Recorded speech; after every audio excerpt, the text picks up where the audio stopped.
जय भीम दोस्तों। आज के इस वीडियो में हम बाबा साहब की द्वारा लिखी गई एक राइटिंग जो कि एक 31 पेज की लिखी हुई राइटिंग है, जो कि बाबा साहब द्वारा लिखी गई थी, हैंड रिटन है। 31 पेज हैंड रिटन बाबा साहब की लिखी हुई है, मनु एंड द शूद्राज, मनु एवं शूद्र। उसको हम एक्सप्लेन करने जा रहे हैं। ये बाबा साहब द्वारा लिखी गई थी और जो इस चैप्टर के टाइटल नहीं थे और ये इनकम्प्लीट थी, मतलब जब और क्योंकि इनकम्प्लीट थी तो इसके अंदर 4 पोर्शंस है, फर्स्ट, सेकंड और थर्ड एंड लास्ट फोर्थ तो इनकम्प्लीट ही है। ठीक है, फोर्थ तो इनकम्प्लीट ही है।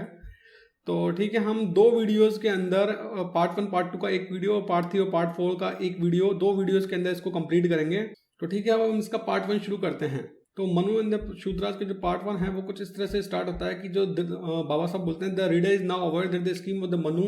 There were 2 principal social divisions. जो मनु थे जिन्होंने ये कास्ट सिस्टम या वर्णा सिस्टम दिया है, चतुर्वर्णा का सिस्टम दिया है, उसमें 2 प्रिंसिपल सोशल डिविजन्स थे। एक तो उनके चतुर्वर्णा सिस्टम के अंदर और दूसरा चतुर्वर्णा सिस्टम के बाहर, है ना, इनसाइड द चतुर्वर्णा और एक आउटसाइड द चतुर्वर्णा। तो ठीक है, तो द रीडर आल्सो। और जो आज के दिन के जो वर्तमान में हम जो अनटचेबल्स देखते हैं, जो अछूत देखते हैं, जिनको हम शेड्यूल कास्ट SC हैं, untouchables are the counterpart of those outside the chaturvarna. तो जो चतुर्वर्णा के बाहर थे, मतलब जो ब्राह्मणों का जो ब्राह्मण, क्षत्रिय, वैश्य, शूद्र, ये चतुर्वर्णा वाला सिस्टम है। तो जो आज के SC जो अनटचेबल्स अछूत रहे हैं अतीत के अंदर, ठीक है, क्योंकि अनटचेबिलिटी अब तो obviously is abolished by the law. ठीक है, तो जो वो हैं वो आउटसाइड दिस चतुर्वर्णा सिस्टम थे, और जो इनसाइड दो चतुर्वर्णा सिस्टम थे and those inside the chaturvarna were contrasted with the outside. तो जो चतुर्वर्णा सिस्टम, जो ये 4 वर्ण वाला सिस्टम था, इसके इनसाइड जो थे और जो आउटसाइड थे, उनके लिए काफी अलग अलग रूल्स थे। इस चतुर्वर्णा सिस्टम में ऑब्वियसली 4 क्लासेस हैं, ब्राह्मण, क्षत्रिय, वैश्य एंड शूद्र।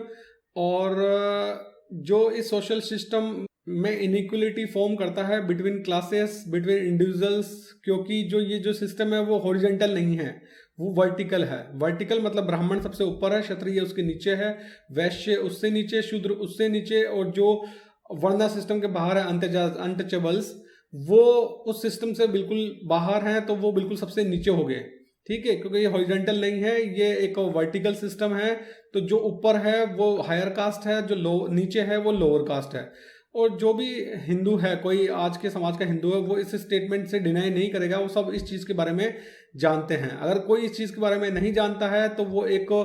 फॉरेनर ही हो सकता है, क्योंकि इंडियंस तो सब इस चीज़ के बारे में जानते हैं कि भैया कौन सी ऊंची कास्ट है, कौन सी लोअर कास्ट है, सब इस चीज़ के बारे में जानते हैं। और अगर मान लो कोई फॉरेनर है जिसको इस चीज़ के बारे में डाउट है कि भाई ऐसा भी पॉसिबल है क्या, भैया ऊंच नीच हो भी सकती है क्या, है ना, तो उसके लिए बाबा साहब ने कहा कि भाई उसके लिए वो मनु के सिस्टम को डिफाइन करेंगे कि जो मनु है, जो कि chief architect of Hindu society है, उसके लॉ को वो बताएंगे इसके अंदर, और उसके टेक्स्ट को वो बताएंगे, और जिससे इसको उसके टेक्स्ट को बताने से पता लग जाएगा कि जो ये मनु है, जिसने मनुस्मृति के अंदर ये प्रिंसिपल ऑफ इनइक्वलिटी दिया है, उसको समझ जाएंगे तो हमें पूरा जो ये खेल चल रहा है सब कुछ समझ में आ जाएगा। तो इस तरह से ये पार्ट 1 खत्म होता है। फिर उसके बाद में हमारा शुरू होता है part 2। It might be argue that the inequality prescribed by Manu is historical importance. It is, मतलब इसमें ये कह रहे हैं बाबा साहब कि लोग ये मतलब आर्गुमेंट कर सकते हैं कि नहीं यार, जो मनु के सिस्टम है, जो मनुस्मृति के सिस्टम है, वो हिस्टोरिकल, ऐतिहासिक है। आजकल तो ये ऐसा कुछ भी नहीं है, अब तो सब कुछ ओके हो गया है और कुछ भी ऊंच नीच कुछ भी ऐसा कुछ नहीं है। लेकिन यहाँ पर बाबा साहब कहते हैं कि अगर कोई इंसान ऐसा सोचता है कि भाई जो मनु का सिस्टम है ये पहले था और अब नहीं है, तो इससे बड़ी गलती और कुछ नहीं हो सकती, क्योंकि जो मनु का सिस्टम है वो पहले भी था, आज भी है, और आज भी बिल्कुल लगभग उसी शक्ति से है जैसा वो पहला था। मतलब it is a living past, मतलब it is a living past, ये पहले भी था और आज भी उसी तरह से है, ऐसा इसमें बाबा साहब कहना चाह रहे हैं। And therefore really present as present can be that the inequality led by the Manu was the law of the land under the pre-British days and may not be known to many other foreigners only a few say। ठीक है, तो जो inequality, जो मनु के द्वारा जो ये inequality वाला जो सिस्टम था, जो ये असमानता वाला सिस्टम था, इनइक्वलिटी वाला सिस्टम था,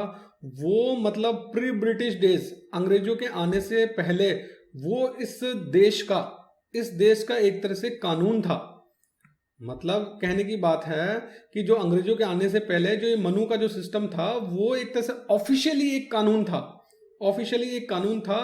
जिसको लोग आज नहीं समझ सकते। लेकिन उस वक्त अंग्रेजों के आने से पहले ये मनु का जो इनइक्वलिटी वाला सिस्टम है, ब्राह्मण क्षत्रिय वैश्य शूद्र एवं लास्ट में अंत्यजात अनटचेबल्स, वो और उनके ऊपर according to their varna, according to their caste, उनके उनसे उसी उनकी कास्ट के हिसाब से ही उन पर नियम लगते थे। वो उस वक्त अंग्रेजों के आने से पहले इस देश का, इस भारत देश का एक तरह से कानून था। तो आगे बाबा साहब कहते हैं कि अगर किसी को पता नहीं है, अगर कोई फॉरेनर है, कोई विदेशी है जिसको ये चीज़ पता नहीं है, तो अगर कुछ एग्जांपल्स देंगे तो उससे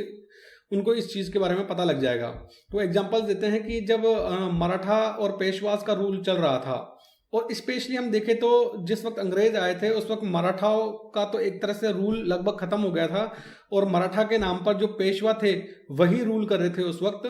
तो हम ये कह सकते हैं कि जो पेशवा जो रूल चल रहा था उस वक्त, उस दौरान जो पूना सिटी थी, पूना सिटी के अंदर जो अनटचेबल्स थे, अछूत थे, वो 3 PM से 9 AM के बीच में वो पूना सिटी के अंदर, पूना सिटी जो कि कैपिटल सिटी थी पेशवास की, उसके अंदर नहीं आ सकते थे। और 3 PM मतलब शाम के 3 बजे से लेकर सुबह 9 बजे के बीच में नहीं आ सकते हैं। अगर उनको पूना सिटी के अंदर आना है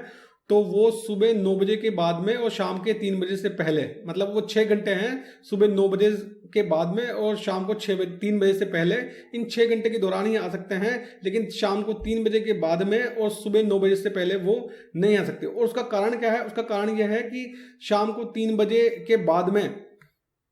जो सूरज से जो परछाई बनती है, जो मनुष्य की जो परछाई बनती है, वो काफ़ी लंबी हो जाती है। और ऐसे ही सुबह 9 बजे से पहले जो परछाई यानी शेडो बनती है वो काफ़ी लंबी होती है। तो क्योंकि जो परछाई जितनी लंबी होगी, और कहना यह था कि जो अनटचेबल्स आते हैं तो उनकी परछाई से जो ज़मीन है वो मतलब इम्प्योर हो जाती है, खराब हो जाती है, गंदी हो जाती है। इसलिए उनको 3 PM से 9 AM के बीच में आने के लिए अलाउ नहीं था, क्योंकि परछाई जितनी छोटी होगी उतनी जमीन कम गंदी होगी, और परछाई जितनी बड़ी होगी तो जमीन उतनी ज़्यादा गंदी होगी। Because before 9 and after 3 their bodies cast too long a shadow, मतलब उनकी जो बॉडीज है उसकी जो शेडो बनेगी, छाया बनेगी, वो काफ़ी लंबी बनेगी और उससे जमीन काफ़ी गंदी होगी। And whenever there shadow fell upon a Brahmin it polluted him. और अगर कोई शेडो जो किसी अनटचेबल की शेडो छाया अगर ब्राह्मण पे पड़ती है तो वो उसको पॉल्यूट कर देती है, so that he dare not taste food और वाटर अंटिल ही हैड। और जब तक वो जो ब्राह्मण है जिस पर किसी अछूत की छाया पड़ गई है, जब तक वो नहा नहीं लेता है ना, तब तक वो इम्प्योर है और वो खाना नहीं खा सकता। So also not untouchable was allowed to live in. इसी कारण से किसी भी अछूत को उस पूना सिटी के अंदर वॉल्ड टाउन, जो कि पूना की मेन जो सिटी है, 4 दीवारी है, उसके अंदर रहने की बिल्कुल भी इजाजत नहीं थी। मतलब जो कैटल और dogs could freely enter but not the untouchables. मतलब कहने का मतलब जो कुत्ते हैं और जो कैटल है, कोई गाय है, कोई भेड़ है, वो सिटी में जा सकती है, उस वक्त फ्रीली एंटर कर सकती है, लेकिन बट नॉट द अनटचेबल्स, लेकिन वो अछूत एंटर नहीं कर सकते। और कारण सिर्फ ये कि उनकी छाया से ब्राह्मण अपवित्र हो जाएगा, इसलिए वो एंटर नहीं कर सकते। ये इसका कारण था। और इसका जो रेफरेंस है, इसको हम अगर बोल्ड करके देखें तो इसमें रेफरेंस में दिया है doctor Murray Mitchell great religions of India पे ये रेफरेंस दिया है। इस जो ये हमने डिस्कस किया है इसका रेफरेंस दिया है बाबा साहब ने कि ये किताब है doctor Murray Mitchell great religions of India, page number 63 पर इसका रेफरेंस मिलता है। तो कहने का मतलब ये हो गया कि under the rule of Marathas and the Peshwas the untouchables might not spit on the ground lest Hindu should be polluted. मतलब मराठा और पेशवा, अब यहाँ पर बार बार बाबा साहब मराठा और पेशवा रूल बोल रहे हैं, तो एक्चुअली नाम तो साम्राज्य का उस वक्त मराठा साम्राज्य था, लेकिन जो रूल कर रहे थे वो पेशवा कर रहे थे। तो हम मतलब मराठा की बजाय हम पेशवा ज़्यादा मानेंगे, क्योंकि जो उस वक्त जो रूल कर रहे थे और जो नियम कायदे कानून बना रहे थे वो पेशवा बना रहे थे, और पेशवा जो कि एक्चुअली ब्राह्मण हुआ करते थे। ठीक है, तो जो पेशवाओं का जो रूल चल रहा था उस वक्त, जो अनटचेबल से अछूत थे वो जमीन पर थूक भी नहीं सकते थे, क्योंकि अगर थूक देंगे तो अगर वो किसी हिंदू को टच हो जाएगा तो उससे वो अपवित्र हो जाएगा। और इसी कारण से उनको क्या है, एक मिट्टी का घड़ा खुद से के गले में टांग के रखना पड़ता था, ताकि अगर वो थूके तो उस मिट्टी के घड़े के अंदर ही थूके। और ऐसा ही उनको अपने कमर के साथ में एक झाड़ू बांध के रखनी पड़ती थी, झाड़ू बांध के रखनी पड़ती थी, ताकि जब वो चले तो उनके पाँव से के कदम से जो फुट स्टेप्स बन रहे हैं उस झाड़ू से वो मिटते जाए, ताकि किसी ब्राह्मण का उसके पाँव से के निशान है उसे टच ना हो, क्योंकि अगर टच हो जाएगा तो वो ब्राह्मण है वो अपवित्र हो जाएगा। और साथ ही साथ जो अनटचेबल्स हैं उनको ब्राह्मणों से डिस्टेंस मेंटेन करते हुए चलना पड़ता था, ताकि कोई जो अनटचेबल्स की जो शेडो है वो ब्राह्मण पर ना पड़ जाए। In Maharashtra an untouchable was required to wear black thread on his neck. और जो महाराष्ट्र के अंदर जो अनटचेबल्स थे, अछूत थे, उनको अपने मतलब एक ब्लैक थ्रेड अपनी गर्दन के अंदर एक काला धागा बांध के रखना पड़ता था, या फिर कलाई पर कागा धागा बांध के रखना पड़ता था, ताकि मतलब उनको देखते ही पता लग जाए कि भाई साहब ये तो अनटचेबल्स हैं। गुजरात के अंदर उनको मतलब हॉर्न मतलब सींग पहन के रखते थे, ताकि उनको देखते पता लग जाए कि अनटचेबल्स हैं। ठीक है, इसका रेफरेंस दिया है बाबा साहब ने एनक्री R&D volume 9 page number 636B। In the Punjab, a sweeper was required while walking through streets in towns to carry a broom in his hand or under his armpit as a mark of, मतलब पंजाब के अंदर अगर कोई sweeper cast का बंदा है तो उसको झाड़ू लेके चलना पड़ता था, ताकि ये पता लग जाए कि भाई ये स्कैवेंजर कास्ट वाला है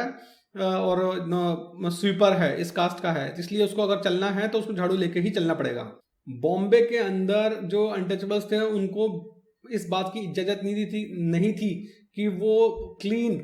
और बिना फटे हुए कपड़े पहन सके। यहाँ तक कि जो शॉपकीपर्स उनको कपड़े बेचते थे तो वो उससे पहले उस कपड़े को फाड़ते थे और फाड़ के उसको गंदा करते थे, और उसके बाद में ही वो अनटचेबल्स को कपड़ा बेचते थे। मालाबार के अंदर जो अनटचेबल्स थे उनको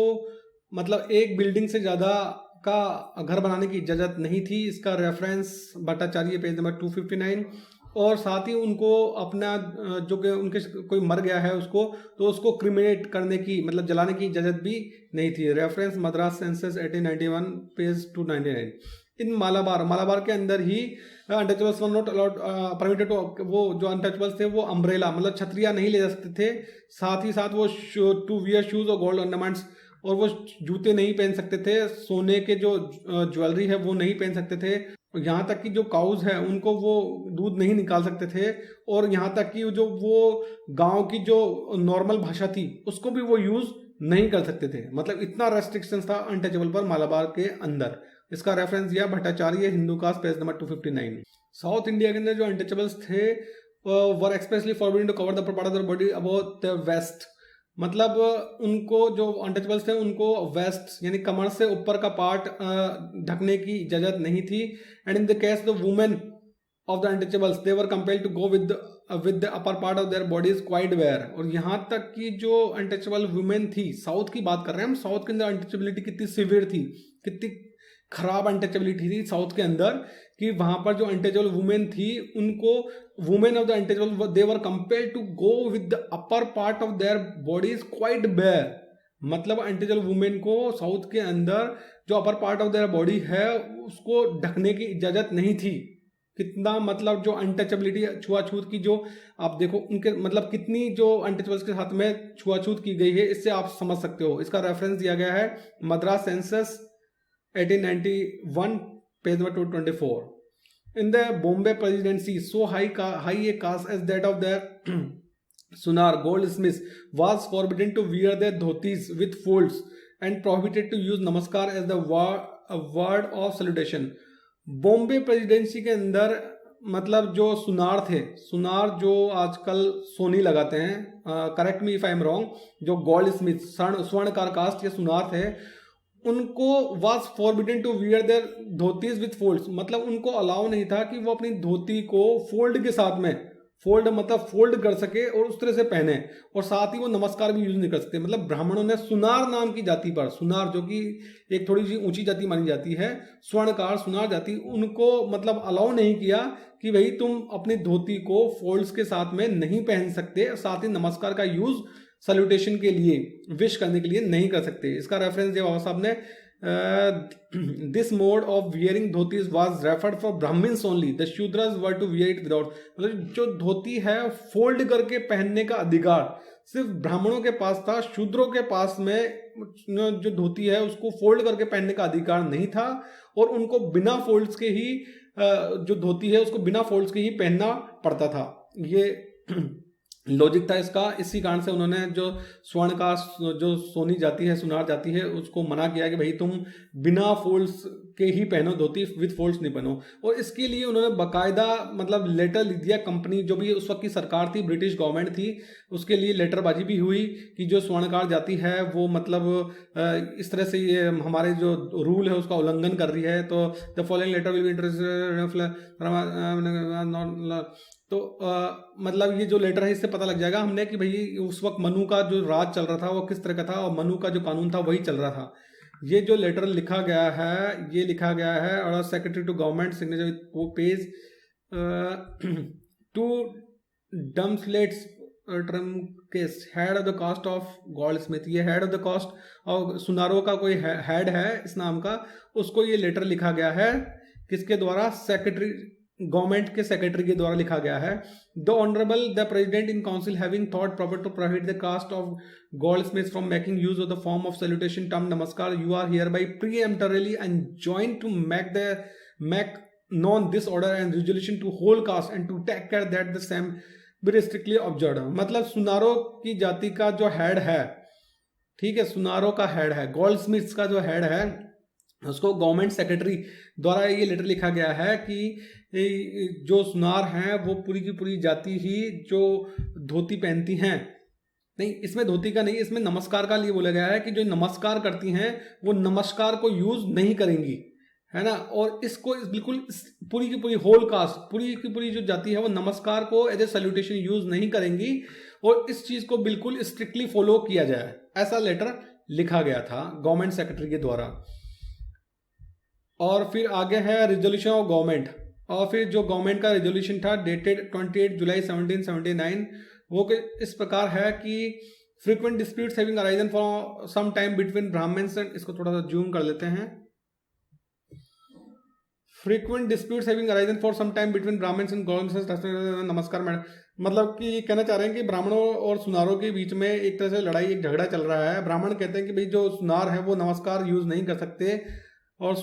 जो सुनार है वो बोलते हैं कि नहीं हम नमस्कार यूज करेंगे, और ब्राह्मण बोलते हैं then right perform and the exercise of such ceremony by the breach of this, कि ब्राह्मण बोल रहे हैं कि उनको अधिकार नहीं है नमस्कार बोलने का, वो इस चीज को नहीं कर सकते, इस चीज को बिल्कुल नहीं कर सकते, ये सिर्फ अधिकार, और इस तरह से सुनारों द्वारा नमस्कार का यूज करना वो उनके धर्म के खिलाफ है। एंड इसी कारण से ब्राह्मणों ने रिपीटेड कंप्लेंट्स की है, बार बार में कंप्लेंट की है। और and the Peshwa also having several times written to the, और यहाँ तक कि जो ब्राह्मण पेशवा है उसने भी प्रेसिडेंट को इस बारे में लिखा है, requesting the use of the namaskar might be prohibited to the goldsmiths. मतलब इस बात की जो ब्राह्मण पेशवा है उसने रिक्वेस्ट किया है सरकार से कि जो सुनार कास्ट है, सुनार जाति है, उसको नमस्कार यूज करने से रोका जाए, प्रोहिबिटेड किया जाए, ठीक है। तो this matter should be decided by us in order that the dispute between the two caste may be put an end to and the Brahmins appear to have reason for their complaint. और इस तरह से ये बोल रहे हैं कि भाई जो ब्राह्मण जो लॉजिक दे रहे हैं कि भाई हाँ यूज नहीं करना चाहिए सुनारों को नमस्कार, वो उनके धर्म के हिसाब से बिल्कुल सही है। And the goldsmith be forbidden the use of the namaskar and that being a matter wherein company's interest is not concern, matter the company's interest is not concern. और कंपनी उस वक्त obviously British East India Company थी, तो उसका इसमें कोई interest नहीं, और इसी कारण से हम जो पेशवा है उसकी बात मानते हुए इस चीज को प्रोहिबिटेड करेंगे कि जो सुनार कास्ट है वो नमस्कार को यूज न करे। रेजुलेशन में be put on the footing of a compliment, on the footing of a compliment to the Peshwa whom the president is desired to make acquainted with or determination। मतलब पेशवा की बात मानी जाएगी, कुल मिला के ये कहना चाह रहे हैं इस चीज। तो अब सोचिए कि उस वक्त जो गोल्ड स्मिथ सुनार जाति है जो कि थोड़ा सा अपर कास्ट टाइप से मानी जाती है, हालांकि टेक्निकली शूद्र में ही आती है, और शायद आज भी जितना मुझे आइडिया है ओबीसी में आती है, correct me if I am wrong, कि आज भी वो ओबीसी में आती है। तो उन सुनारों को ब्राह्मणों ने ये अधिकार नहीं दिया कि वो नमस्कार बोल सके, और वो धोती है वो विद फोल्ड्स, मतलब फोल्ड्स के साथ में धोती को बांध सके, वो ऐसा करने का अधिकार सुनारों को ब्राह्मणों ने उस वक्त नहीं। आगे बाबा साहब बताते हैं कि अंडर द मराठा रूल, यानी यहाँ पर भी मराठा रूल बोला गया है। मराठा रूल का मतलब है कि पेशवा रूल, क्योंकि उस जो साम्राज्य उस वक्त चल रहा था उसका नाम था मराठा रूल, लेकिन दरअसल वो चल पेशवा के द्वारा था, तो वो था वो पेशवा रूल ही। तो under the Peshwa rule any one of them any other than a Brahmin uttering a Veda mantras was liable to have his tongue cut off।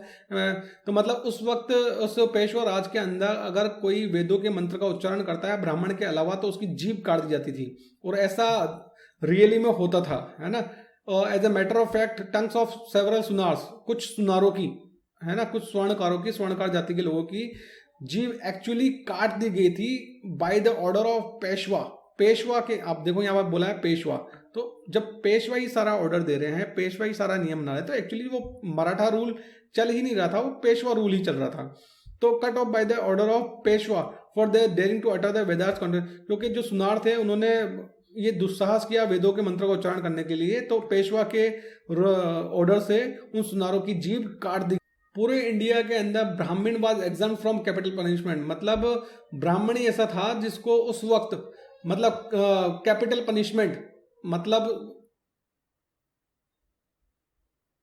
मृत्यु दंड नहीं दिया जा सकता था। ठीक है, वो कुछ भी क्राइम कर दे, चाहे से वो किसी की हत्या कर दे, लेकिन तो भी ब्राह्मणों को मृत्यु दंड नहीं दिया जा सकता था। Under the Peshwa distinction was observed. और पेशवाओं के रूल, पेशवाओं के राज में जो अगर कोई भी मतलब क्राइम करता है तो उनकी कास्ट के हिसाब से उनके लिए अलग अलग नियम होते थे, और सबसे ज्यादा कठोर नियम अनटचेबल्स, अछूतों पे लगते थे। सबसे ज्यादा कठोर नियम मतलब अगर कोई सेम क्राइम अगर कोई अछूत करे और कोई उसी क्राइम को अगर कोई ब्राह्मण करे तो ब्राह्मणों के लिए थोड़ा सा कम उन पर पनिशमेंट दिया जाता था, कम पनिशमेंट दिया जाता था, और अनटचेबल्स को, अछूतों को ज्यादा पनिशमेंट दिया जाता था उसी क्राइम के लिए। और इसका रेफरेंस यहाँ दिया है बाबा साहब ने, GB वोम एंड ऑफिशियल राइटिंग सॉफ्ट 1884 पेज, ये रेफरेंस बाबा साहब ने इस चीज के लिए दिया है। तो under the Peshwas Brahmin clerks had the privilege of the, पेशवाओं के राज में जो ब्राह्मण क्लर्क्स हैं उनको एक मतलब प्रिविलेज काफी मिले हुए थे, काफी ज्यादा मतलब प्रिविलेज, काफी ज्यादा वेटेज दिया जाता था, और कि जो उनका जो गुड्स कोई भी सामान है तो उनको सर्टेन ड्यूटीज जो भी टैक्स लगते थे उससे उनको मतलब टैक्स नहीं लगाए जाते थे, और वो अपने जो भी कॉर्न है उसको बिना किसी टैक्स के लेके आ सकते थे, और विदाउट एनी फेरी चार्जेस, मतलब लाने ले जाने का जो चार्ज लगता है वो भी उन पर नहीं लगाया जाता था। और जो ब्राह्मण जिनकी बहुत जमीन हुआ, ब्राह्मण लैंडलॉर्ड्स, ब्राह्मण जमींदार हुआ करते थे, उनकी जो जमीन है उसको डिफरेंट तरीके से टैक्स लगाया जाता था, उन पर डिफरेंट तरीके से रेट्स लगती थी, और अदर क्लास से मतलब दूसरी जो जातियां हैं उन पे तो ज़्यादा रेट लगती थी और ब्राह्मणों की जमीनों पर कम रेट लगती थी। In Bengal, the amount of rent for land varied with the caste of the occupant, and if the tenant was an untouchable, he had to pay the highest rent. Bengal के अंदर जाति के हिसाब से ही जमीन की जो रेंट लगता था, किराया लगता था, वो जाति के हिसाब से लगता था, और अनटचेबल्स को सबसे ज्यादा किराया देना पड़ता था। तो इन सारे फैक्ट्स को डिस्कस करने के बाद हम बिल्कुल इजीली कह सकते हैं कि जो मनु ने जो कानून बनाया था, जो कि मनु कुछ बिफोर क्राइस्ट, ईसा पूर्वी या ईसा पूर्वी के बाद में पैदा हुआ था, उसने जो नियम बनाए थे वो डेड नहीं है। वो आज भी मतलब उस वक्त भी, बाबा साहब के टाइम भी, अंग्रेजों के आने से पहले तक भी, इवन अंग्रेजों के रहने के दौरान भी काफी हद तक, अंग्रेजों के रहने से पहले तो वो नियम थे ही थे, और इवन जब अंग्रेज आ गए थे, ब्रिटिश ईस्ट इंडिया कंपनी थी, तो ब्रिटिश ईस्ट इंडिया कंपनी के शुरुआती दौर में उनके आने के कुछ सालों के दौरान तक वो नियम काफी हद तक लागू थे, जिसके कारण से एक हिंदू और दूसरे हिंदू के बीच में जो जस्टिस है उसमें काफी अंतर होता था, एक टचेबल और एक अनटचेबल। ठीक है,